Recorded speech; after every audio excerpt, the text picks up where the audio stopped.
So hello students, आज की इस वीडियो में हम आपको बताएंगे क्लास 9th का चैप्टर 2 किसका, केमिस्ट्री का।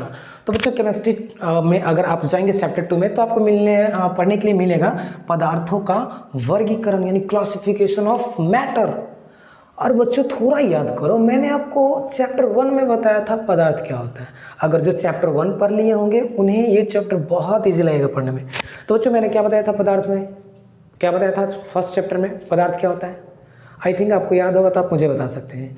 तो मैंने आपको बताया था कि पदार्थ क्या होता है, तो हमारे आसपास जितनी भी वस्तुएं हैं जिसमें कुछ ना कुछ वजन होता है, जो कुछ ना कुछ अवरोध उत्पन्न करते हैं, है ना, और उसमें एक आयतन होता है बच्चों, एक कुछ ना कुछ आयतन होता है, उसे हम क्या बोलते हैं, पदार्थ बोलते हैं। और आप अगर कैटेगरी वाइज पदार्थ को बांटेंगे तो ना 5 प्रकार के होता है। आप तो सोचेंगे सर मैंने तो 3 ही प्रकार पढ़ा, ठोस, द्रव और गैस। अरे बच्चों 2 और होते हैं, लेकिन बेसिकली हम लोग जानते हैं 3 प्रकार के बारे में कि सर जी पदार्थ ठोस होता है, द्रव्य होता है और गैस होता है। लेकिन 2 और होता है, थोड़ा याद करो। एक होता था प्लाज्मा, फिर एक होता था बोस-आइंस्टाइन। तो इसके बारे में मैंने आपको पढ़ा दिया है, ठीक है। तो वो भौतिक गुणों के आधार पर पदार्थ को हम लोग बांटे थे। लेकिन इस चैप्टर में हम आपको बताएंगे पदार्थ ही है, ऐसा नहीं कि कोई और चीज़ है, पदार्थ ही है, लेकिन इस पदार्थ को हम लोग रासायनिक गुण के आधार पर बांट रहे हैं। तो कैसे बांट रहे हैं, देखो ध्यान से क्या क्या होता है। तो इस चैप्टर में ना पदार्थ आपका क्या है बच्चों, 2 प्रकार के, ठीक है, रासायनिक गुण के आधार पर। पहला है शुद्ध पदार्थ, दूसरा है बच्चों मिश्रण, जिसको अशुद्ध पदार्थ बोलेंगे, ठीक। और आपका ये शुद्ध पदार्थ क्या बच्चों, तो ये 2 प्रकार में बटा हुआ है, जैसे कि तत्व, और दूसरा क्या बच्चों, यौगिक यानी एलिमेंट्स और कंपाउंड्स। तो बच्चों ये तत्व क्या होता है, एलिमेंट्स क्या होता है, हम इस टॉपिक में देखेंगे, इसको हम पूरा डिटेल से पढ़ेंगे। फिर क्या बच्चों, यौगिक, कंपाउंड क्या होता है सर जी, मैं ये भी देखूंगा, आपको बताऊंगा, ठीक है। धातु, फिर अब देखेंगे यहाँ पे तो एलिमेंट्स आपका 3 ग्रुप में बटा हुआ है, पहला, दूसरा और तीसरा, यानी तत्व 3 कैटेगरीज में है। पहला धातु, दूसरा अधातु, तीसरा उपधातु। इस तरह से हम इसको पढ़ेंगे। अगर आप चलते हैं मिश्रण में बच्चों, तो मिश्रण क्या होता है, एक समांग मिश्रण होता है और एक विषमांग मिश्रण होता है। तो थोड़ा थोड़ा मैं आपको जानकारी के लिए बता दूं।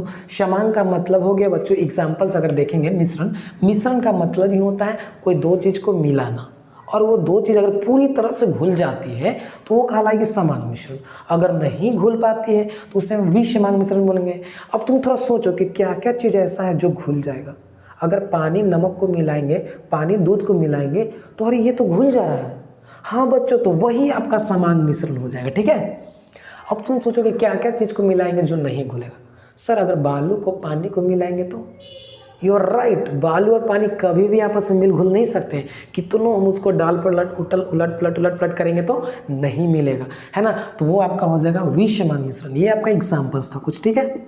अब देखते हैं बच्चों यौगिक और एलिमेंट्स। तो देखो एलिमेंट्स वैसा तत्व है ना, मतलब एलिमेंट्स वह पदार्थ है, एलिमेंट्स वह पदार्थ है जिसको हम क्या कर सकते हैं बच्चों, खंड नहीं कर सकते हैं, तोड़ नहीं सकते हैं, मतलब हम उसको विभाजित नहीं कर सकते हैं। समझ में आया, हम पूरा डिटेल्स इसको लिखवा देंगे आपको। यौगिक क्या है, तो देखो जब 2 एलिमेंट्स यानी बोले तो जब 2 पदार्थ यानी जब 2 एलिमेंट्स आपस में मिल जाते हैं ना तो उसको यौगिक कहते हैं। जैसे सर एग्जांपल्स यौगिक का, तो जैसे कि बच्चों H2O, ये आपका वाटर है, ठीक है, ये आपका क्या है, वाटर है H2O, तो इसको हम यौगिक बोलेंगे। और ये जो हाइड्रोजन है और ये जो ऑक्सीजन है, तो आप सोच रहे हैं सर हाइड्रोजन क्या होता है, ऑक्सीजन क्या होता है, तो बाबू ये सब एलिमेंट है, क्या है, एलिमेंट। और आपको पता होगा तत्व, अभी तक जो एलिमेंट की खोज हो चुकी है ना वो टोटल 118 एलिमेंट्स है। कितना बच्चों, 118 एलिमेंट्स की खोज हो चुकी है, जिसमें बच्चों कुछ धातु हैं, जैसा कि मैंने अभी लिखाया, कुछ अधातु हैं, कुछ उपधातु। मैं डिटेल से पढ़ूंगा, सॉरी आपको पढ़ाऊंगा, ठीक है। उसके बाद क्या है यौगिक, तो यौगिक देख लीजिए, जैसे कि वाटर हो गया, कार्बन डाइऑक्साइड हो गया, अमोनिया हो गया, इस तरह से जो भी एलिमेंट्स से जब मिल करके ये कंपाउंड बन रहा है वही आपका कंपाउंड हो गया। उसके बाद यहाँ तत्व 3 ग्रुप में बढ़ गया बच्चों, मेटल, नॉन मेटल और मेटलॉइड्स। तो इन सारी चीज़ को पढ़ेंगे। तो कैसे पढ़ेंगे, पहला मैटर में देखेंगे शुद्ध पदार्थ में इन दोनों को पढ़ेंगे, फिर इसको पढ़ेंगे, उसके बाद उधर लास्ट में उसको पढ़ेंगे। तो फटाफट इसे राइट डाउन। तो बच्चों यहाँ पे आप जैसा कि देख रहे हैं कि शुद्ध पदार्थ एलिमेंट और कंपाउंड होंगे यानी यौगिक हो गया। तो मैं अभी क्या कर रहा हूँ आपको कि एलिमेंट क्या होता है ये बताता हूँ और यौगिक क्या होता है ये बताता हूँ। फिर जो आगे हम बताएंगे आपको कि एलिमेंट्स का पूरा हम आपको डिटेल्स बताएंगे। तो सबसे पहले इसका डेफिनेशन आप अगर लिखना चाहते हैं तो लिख लीजिएगा। जैसे क्या बच्चों कि तत्व क्या है, तो देखो तत्व वह मूल्य पदार्थ यानी ओरिजिनल फॉर्म है तत्व का, वह मूल्य पदार्थ है जिसे रासायनिक विधि द्वारा, जिसे रासायनिक या भौतिक विधि द्वारा क्या करते हैं बच्चों, हम लोग अलग नहीं कर सकते हैं। समझे? तत्व क्या बच्चों, तो तत्व वह शुद्ध रूप है ना, मतलब कि आपका ये एलिमेंट वह शुद्ध रूप है जिसे हम रासायनिक या भौतिक प्रक्रिया द्वारा अलग नहीं कर सकते हैं, तोड़ नहीं सकते हैं। जैसे कि क्या होता है कि मान लिया जाए कि हम कोई चीज़ ले लेते हैं, ठीक है ना, अगर उसे तोड़ते हैं तो वो दो चीज़ के मिल करके बनता है, ऐसा कुछ करके। लेकिन यहाँ पे एलिमेंट ओनली ऑन एक ही फॉर्म में रहता है, सिर्फ ओरिजिनल फॉर्म उसका रहता है, और उसे हम रासायनिक या भौतिक विधि द्वारा नहीं अलग कर सकते, यानी सरल नहीं कर सकते हैं, सरल अन्य पदार्थ में विभाजित नहीं कर सकते। जैसे कि बच्चों हाइड्रोजन, फेरस। तो आप करेंगे सर जी ये क्या है, ये सब कुछ नहीं है बाबू, ये सब ऐसा ही है। बस तुम्हें थोड़ा सा ध्यान देना कि एलिमेंट्स क्या है। एलिमेंट जो आप लोहा, टीन, प्लास्टिक ये सब देखते हैं ना, वो सब आपका एलिमेंट्स है। जैसे कि क्या, तो आपका लोहा देखे होंगे, एल्युमिनियम देखे होंगे, फिर उसके बाद तांबा देखे होंगे। तो ये सब का जो सिंबॉलिक नेम है बच्चों ये सब, जैसे कि एच, सर एच क्या है, तो ये हाइड्रोजन है बाबू, हाइड्रोजन एक गैस है। फिर एफी, तो एफी क्या है बाबू, ये रासायनिक नाम एफी है, लेकिन इसको ओरिजिनल फॉर्म में हम लोग क्या बोलते हैं, लोहा, आयरन बोलते हैं। फिर एजी क्या है, तो एजी आपका क्या, चांदी है, सिल्वर जिसको हम लोग बोलते हैं, जो हम लोग यूज़ करते हैं, है ना। फिर एयू क्या, तो एयू आपका गोल्ड है, सोना, ये सब का रासायनिक नाम है। जैसे कैसा सबका एक अपना निक नेम होता है, लेकिन हम लोग गांव देहात में क्या बुलाते हैं, ए फलना चिल्ला नाम करके ऐसे बुलाते हैं, लेकिन उसका ओरिजिनल नेम कुछ और होता है। सेम वही है, इसका रासायनिक नाम ये सब एजी, एयू, जेडन, बाकी इसका हम लोग सामान्य नाम लोहा, अल्मुनिया, प्लास्टिक ऐसे करके जानते हैं हम लोग। तो ये आपका क्या बच्चों एलिमेंट्स है। तो आप कहेंगे सर जी टोटल एलिमेंट्स कितना है, तो मैं आपको बताता हूँ कि टोटल अभी तक जो एलिमेंट्स है वो 118 है, ठीक है। जिसमें से बच्चों कुछ इस एलिमेंट्स में से कुछ धातु हैं, कुछ अधातु हैं, कुछ उपधातु हैं, यानी तीनों कैटेगरीज इसमें बच्चों बटा हुआ है। पहला धातु वाला, दूसरा अधातु, तीसरा आपका उपधातु, ये तीनों इसमें मिला हुआ है। तो हम क्या करेंगे, डिटेल से इस एलिमेंट्स को पढ़ेंगे। चलो उसके बाद हम देख लेते हैं बच्चों कंपाउंड क्या होता है। तो देखो कंपाउंड यानी यौगिक, यौगिक का मतलब ये होता है बच्चों दो पदार्थों को क्या करना, मिलाना। समझ में आया, दो पदार्थों को मिलाना। तो वो कौन से पदार्थ को मिलाएंगे, तो वो हम सिर्फ एलिमेंट्स को ही मिलाएंगे। किसको, तत्वों को। जैसे कि आप तत्व में क्या देखें, हाइड्रोजन, फिर क्या देखें, ऑक्सीजन, ये सब आपका क्या है बच्चों, तत्व है। हाइड्रोजन और ऑक्सीजन क्या है, जैसे कि हाइड्रोजन हो गया, ऑक्सीजन, ये क्या है आपका तत्व है। तो आप कहेंगे सर ये तो तत्व हो गया, लेकिन यौगिक क्या है। तो बच्चों अगर इन दोनों को हम मिला देते हैं, तो मिलाने के बाद तो ऐसे ही मिला देंगे, हाइड्रोजन तत्व ने मिला दिए हैं, नहीं, वो एक रासायनिक प्रक्रिया द्वारा होता है। तो देखो कैसे, यौगिक किसे कहते हैं, तो दो या दो से अधिक तत्वों के, दो तत्व मिलाएंगे या उससे अधिक तत्वों को मेल से एक निश्चित, देखो बाबू यहाँ क्या लिखा हुआ, एक निश्चित अनुपात में रासायनिक प्रक्रिया द्वारा बने पदार्थ को, कौन प्रक्रिया बच्चों, तो रासायनिक प्रक्रिया द्वारा बने पदार्थों को यौगिक कहते हैं। मतलब हाइड्रोजन ऑक्सीजन के लिए ऐसे ही धैर्य नहीं मिला देंगे, उसका एक निश्चित अनुपात होना चाहिए, और वो रासायनिक प्रक्रिया जो होगी तब उससे जो पदार्थ बनेगा वो क्या कहलाएगा, यौगिक। क्या कहलाएगा, यौगिक। एग्जाम्पल्स जैसे कि हाइड्रोजन और ऑक्सीजन को एक निश्चित अनुपात में मिलाएंगे ना, तो ये क्या बनता है, जाकर के जल बन जाता है, यानी वाटर। तो कैसे, तो हाइड्रोजन का 2 अणु और ऑक्सीजन का 1 अणु, तो यानी H2O, तब जाकर के क्या बनता है बच्चों, वाटर बनता है, जल। और ये जो जल है, ये जो वाटर का फॉर्मूला है, सूत्र है, इसी को हम लोग बोलते हैं कंपाउंड का। एग्जाम्पल्स, उदाहरण। अब समझ में आया।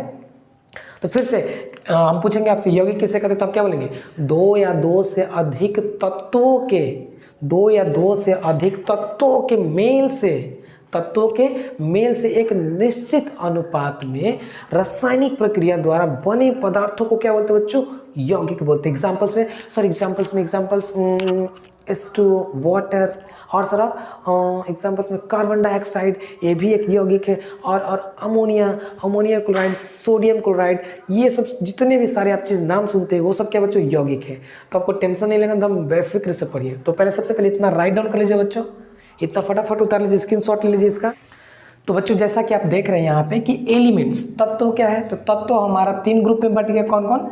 धातु, अधातु और उपधातु। अगर आप शुरू से याद करेंगे तो मैंने क्या क्या आपको बता दिया कि पदार्थ जनरली 2 टाइप्स के होते हैं, एक शुद्ध पदार्थ, दूसरा मिश्रण यानी अशुद्ध पदार्थ। फिर शुद्ध पदार्थ देखेंगे बच्चों, तो शुद्ध पदार्थ आपका 2 प्रकार के होता है, एक एलिमेंट्स यानी तत्व और यौगिक। अगर हम एलिमेंट्स को देखते हैं यानी तत्वों को देखते हैं तो तत्व कितने प्रकार के? तो 3 प्रकार के, धातु, अधातु और उपधातु। तो सबसे पहले हम आपको ये बताते हैं कि जो भी एलिमेंट्स अभी तक हमें ज्ञात है यानी हमें जानते हैं एलिमेंट्स के बारे में, उन तत्वों की कुल संख्या कितना बच्चों? तो तत्वों की कुल संख्या मिलाकर के 118 है, यानी 118 एलिमेंट्स आपका है, जिसमें से कुछ मेटल है, कुछ नॉन मेटल है, कुछ मेटलोइड्स है। तो हम उन चीज़ को अभी डिस्कस कर रहे हैं। तो टोटल कुल तत्व कितना बच्चों? ये सब नोट में लिख लीजिएगा। कुल तत्वों की संख्या, कुल तत्वों की संख्या कितनी है? तो 118 है। जिसमें से धातु कितना है बच्चों? तो धातु उसमें से आपका 92 है। ठीक है, 92 एलिमेंट्स आपका धातु। एग्जाम्पल्स में जैसे कि ले लेंगे आपका फेरस हो जाएगा, उसके बाद आप ले लेंगे सोडियम हो जाएगा, मैग्नीशियम हो जाएगा, पोटासियम हो जाएगा, एल्युमिनियम, ये सब आपका क्या बच्चों? तो ये सब आपका है sodium, magnesium, potassium, I think aluminium का 13, सोडियम 11, 12, 13, 14, 2, 8, 4। यहाँ तक अगर आप देखेंगे तो आपका क्या बच्चों? ये सब आपका सोडियम, मैग्नीशियम, ये सब आपका धातु में आ जाता है। आप कहेंगे सर ये सब है क्या? तो ये एक पीरियोडिक टेबल हमें मिला है। उन पीरियोडिक टेबल में टोटल एलिमेंट्स के बारे में लिखा हुआ कि कौन एलिमेंट्स धातु हैं और कौन अधातु है। और फिर हम आपको आगे बताएंगे भी कि आप कैसे पहचानेंगे कि कौन धातु है कौन अधातु है। मेन यही आपको जानना है ना। अगर आपके सामने हम 2 एलिमेंट्स दे दिए कि आप मुझे बताओ कार्बन, ये सी से हम कार्बन बोलते हैं, ठीक है ना, ये कार्बन है और ये फेरस है, यानी चलो सोडियम ले लेते हैं। क्या है? ये सोडियम है। अब इन दोनों में से हम पूछ दें कि बताओ कौन धातु है कौन अधातु है, तो आप क्या करोगे? सर ये तो आप बता ही नहीं कि कौन धातु कौन अधातु, कैसे पहचानेंगे?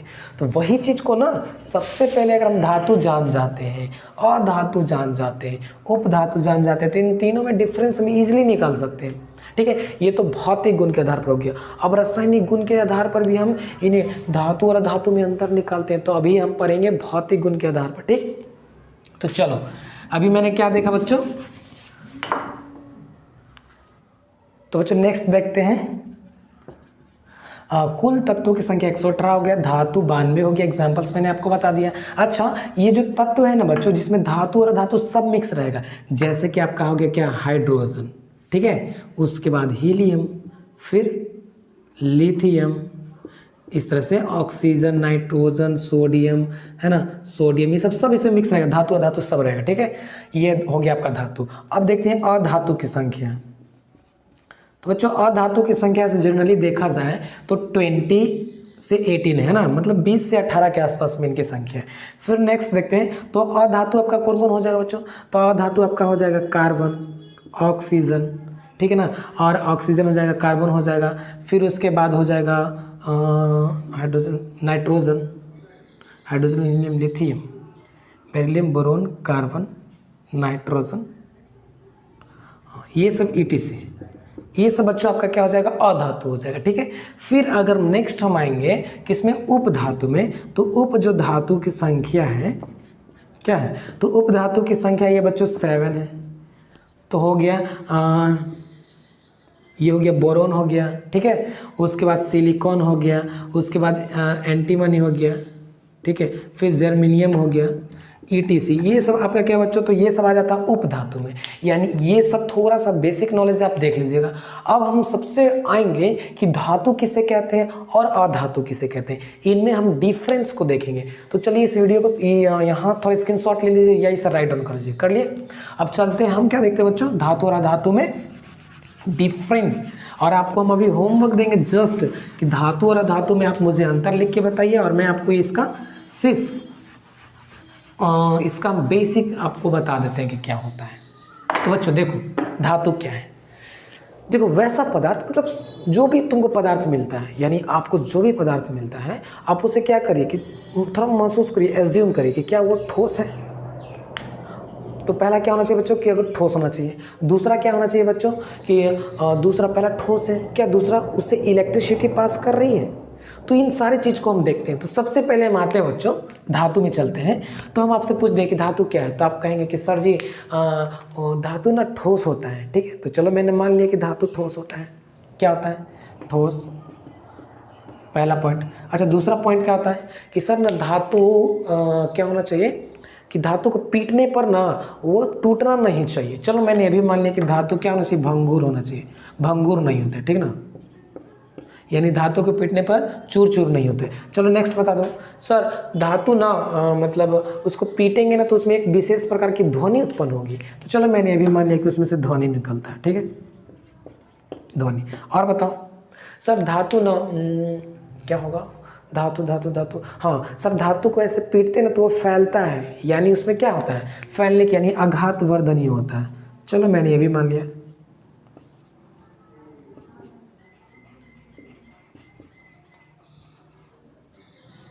आघात वर्धनीय,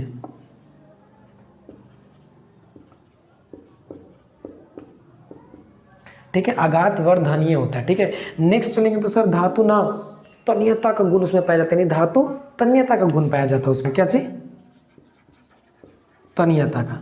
अब देखो इतना चीज हम धातु के बारे में जानेंगे। अगर आप बताइए किसी के आदमी के बारे में अगर आप पूरा डिटेल्स जान जाते हो तो क्या आप आदमी को दूर से ही नहीं पहचानते हो, अरे वही जा रहा है देखो, है कि नहीं। अगर हम आपको बता दें कि मेला में कि एक आदमी है, वो लाल रंग का शर्ट पहना होगा, लाल टोपी पहना होगा, ये पहना होगा, वो पहना होगा, तो क्या आप उसे पहचान सकते हो? बिल्कुल ईजी से, क्योंकि उसके बारे में आप सब चीज़ जानते हो, उसका चाल के बारे में, एक्टिविटी के बारे में, तो आप ईजी से पहचान सकते हो। ठीक है, तो वही चीज़ इधर है। धातु का हम क्या बता दें बच्चों, ये प्रॉपर्टी बताएं, धातु का गुण बताएं कि धातु क्या आते हैं, वैसा पदार्थ जो छूने में आपको क्या होगा, थोड़ा ठोस महसूस होगा, कड़ा महसूस होगा। तो आप बोलेंगे सर जी छूने में तो पत्थर भी कड़ा महसूस होता है, क्या कर वो धातु है?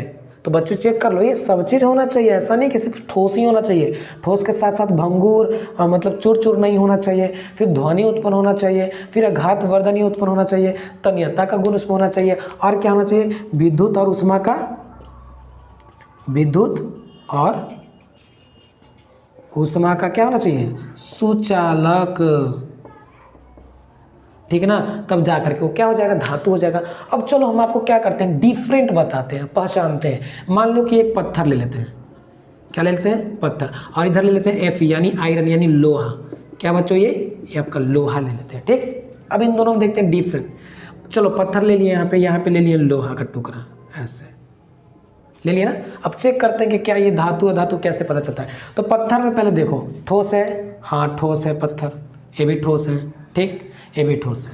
चलो अब देखो क्या पत्थर पीटने पर चूर चूर हो जाएगा, तो हाँ ये चूर चूर हो जाएगा, लेकिन ये लोहा चूर चूर नहीं होगा। तो हाँ धातु का गुण है कि चूर चूर नहीं होना चाहिए, ये तो चूर चूर हो जाएगा ना, तो ये गलत है, और ये चूर चूर नहीं होगा। ठीक है, अच्छा बताओ ध्वनि उत्पन्न, तो ध्वनि उत्पन्न इससे भी होगा और इससे भी होगा। अब बताओ नेक्स्ट, आघात वर्धनीय। आघात वर्धनीय का मतलब होता है कि उस पर चोट मारने से वो फैलता है, पत्थर की तरह से फैलेगा।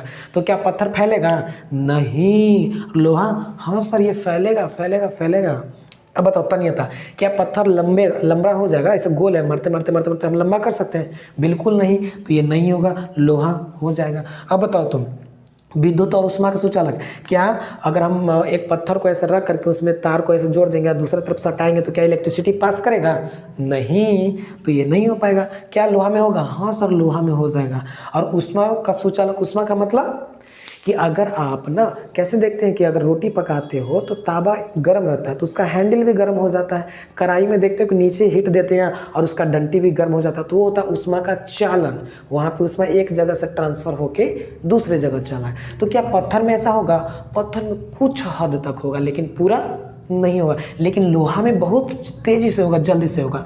तो यहाँ पर क्या हो गया, देखो सारे स्टेप को लोहा क्या कर रहा है बच्चों, फॉलो कर रहा है। तो बताओ धातु कौन, लोहा या पत्थर? बेसिकली आप बता सकते हो। तो यहाँ पे आपका लोहा हो जाएगा, ये धातु नहीं होगा। तो इस प्रकार से आप क्या कर सकते हैं, पता कर सकते हैं कौन धातु है धातु। चलो इसका हम धातु का पूरा डिटेल्स आपको लिखवा देते हैं। तो मैंने समझाया।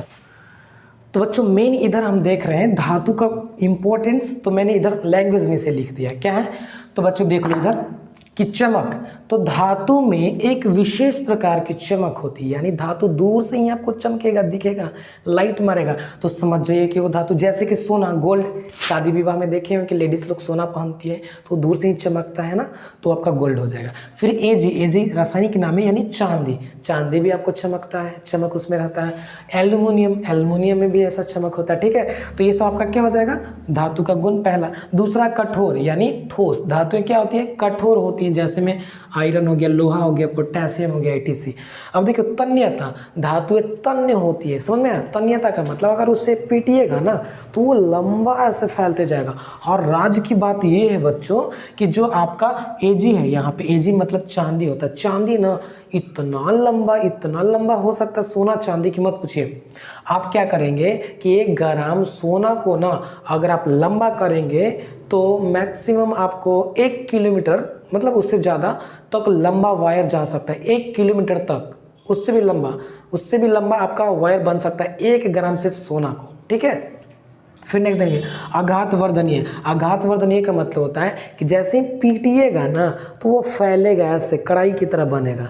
और तन्यता का मतलब सिर्फ लमड़ेगा, लंबा होगा, ठीक, दोनों में डिफरेंस है। और आघात वर्धनीय का मतलब ऐसे फैलेगा, तो वो आघात होता है। आघात का मतलब चोट पहुंचाना। धातुओं को चादर की तरह बनाया जा सकता है, जैसे कि लोहा आपका हो गया, लोहा का हम लोग बोट देखे होंगे, नाव। तो ये सब कुछ इंपॉर्टेंस, इसका स्क्रीनशॉट ले लीजिए या वीडियो को रोक करके आप लिख लीजिए, ठीक है। चलिए हम आगे चलते हैं बच्चों, तो इसे हम इरेज कर देते हैं। अब आगे देखते हैं क्या हम, तो ऊष्मा और विद्युत के सुचालक होते हैं धातु, ठीक है ना, ये चीज को हम देख लेते हैं।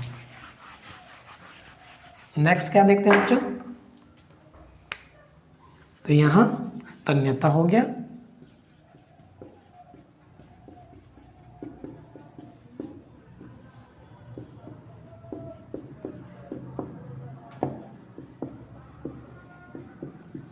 अब देखो बच्चों जनरली जो धातु होती है ना तो ऊष्मा एवं विद्युत का चालन करती है, यानी ऊष्मा विद्युत का चालक करती है, यानी एक जगह से ऊष्मा को दूसरे जगह लेके जाती है। विश्वास नहीं होता है, एग्जाम्पल से लो, मैंने बताया है कि जैसे कि छड़ को भट्टी में ऐसे डालो और पकड़े रहो, पकड़ते पकड़ते कुछ समय ऐसा हुआ कि हीट करते करते करते आपको यहाँ भी छड़ दिख जाएगा, तो वही होता है ऊष्मा का चालन। ऊष्मा मतलब हीट का ट्रांसफर होते रहता है, ठीक है। दूसरा क्या होता है कि विद्युत का कैसे चालन होता है कि आप देखते हुए कभी कि छड़ से हम लोग छड़ का लग्गी कभी नहीं बना करके लाइन फंसाते, क्योंकि आपको पता है कि छड़ क्या करती है, इलेक्ट्रिसिटी को पास आने देती है, यानी एक जगह से दूसरी जगह ट्रांसफर करती है, इसलिए छड़ का हम लोग लग्गी नहीं बनाते हैं इसी कारण से, क्योंकि वो विद्युत ऊष्मा का चालन करती है, सुचालक होते हैं, है ना। तो ये क्या करेंगे कि धातुएं ऊष्मा विद्युत का चालन करती है ना, धातुएं ऊष्मा एवं विद्युत का चालन करती है। एग्जाम्पल्स में लिखेंगे तो क्या हो जाएगा, सोना को हम लोग क्या लिख लें, AU, AG, है ना, Fe, फिर हो जाएगा आपका मैग्नीशियम, एल्यूमिनियम, ETC, ये सब सोना चांदी, ठीक है, चालन करती है। लेकिन सबसे अगर बात किया जाए नोट में तो यहाँ पे देखेंगे बच्चों आप लोग कि जो Ag है ना, चांदी, ये ऊष्मा का सबसे अच्छा, विद्युत का सबसे अच्छा चालन है, यानी इससे बहुत फास्ट इलेक्ट्रिसिटी पास करती है। सोना ये विद्युत